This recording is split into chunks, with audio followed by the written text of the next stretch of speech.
UP BJP के भीतर अब खटपट की खबरें थम चुकी हैं। दरअसल काफी दिनों से इसको लेकर चर्चाएं हो रही थी कि यूपी बीजेपी में सब कुछ ठीक नहीं चल रहा है।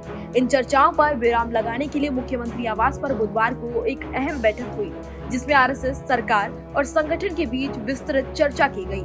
बीजेपी सरकार और संगठन की इस बैठक का लक्ष्य आपस में समन्वय बनाना था। बता दें कि मीटिंग करीब 3 घंटे तक चली, जिसमें सबको साथ मिलकर चलने की नसीहत दी गई।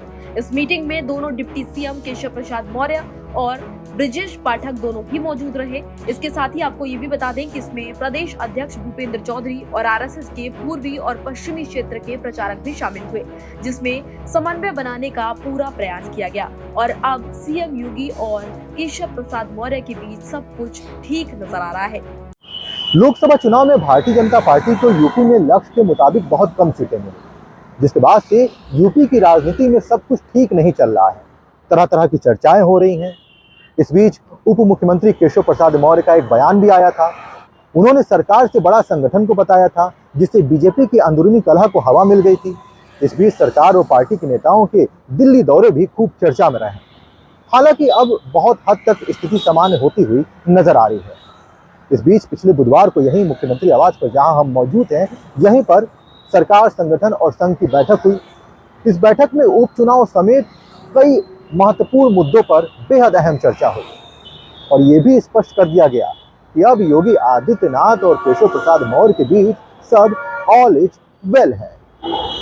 बताया जा रहा है कि सीएम योगी आदित्यनाथ और संघ के बड़े पदाधिकारी अरुण कुमार के साथ ही दोनों उप मुख्यमंत्री यानी ब्रजेश पाठक और केशव प्रसाद मौर्य, यूपी के बीजेपी अध्यक्ष समेत बीजेपी कोर कमेटी के सदस्य भी इस बैठक में मौजूद थे। ये बैठक करीब 2 से ढाई घंटे तक चली। बैठक में सरकार और संगठन के बीच मनमुटाव को दूर करना एक मुख्य एजेंडा था। इसको लेकर संघ की ओर से चिंता भी व्यक्त की गई। बैठक में सरकार और संगठन के बीच बेहतर समन्वय के साथ ही आने वाले दिनों में होने वाले उपचुनाव को लेकर भी बेहद महत्वपूर्ण चर्चा हुई।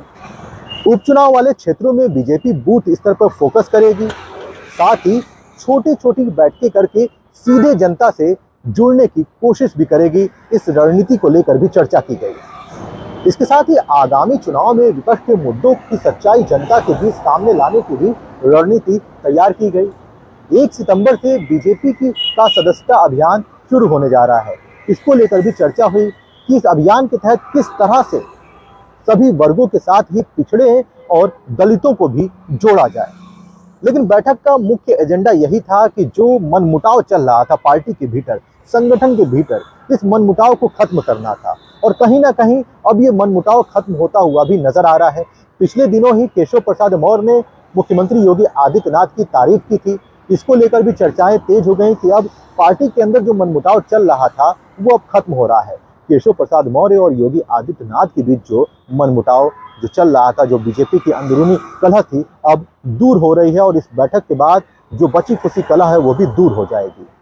तो आने वाले दिनों में देखना होगा कि उत्तर प्रदेश की राजनीति में और कुछ क्या नया होने वाला है। लखनऊ से वीडियो जर्नलिस्ट सौद अंसारी के साथ मैं अभिनेंद्र। बता दें कि केरल में होने वाले राष्ट्रीय स्वयंसेवक संघ की बैठक से पहले संघ की तरफ से बीजेपी और संगठन को लेकर समीक्षा करने के लिए इस बैठक का आयोजन किया गया था। इसमें उत्तर प्रदेश की सियासी हालत पर चर्चा की गई।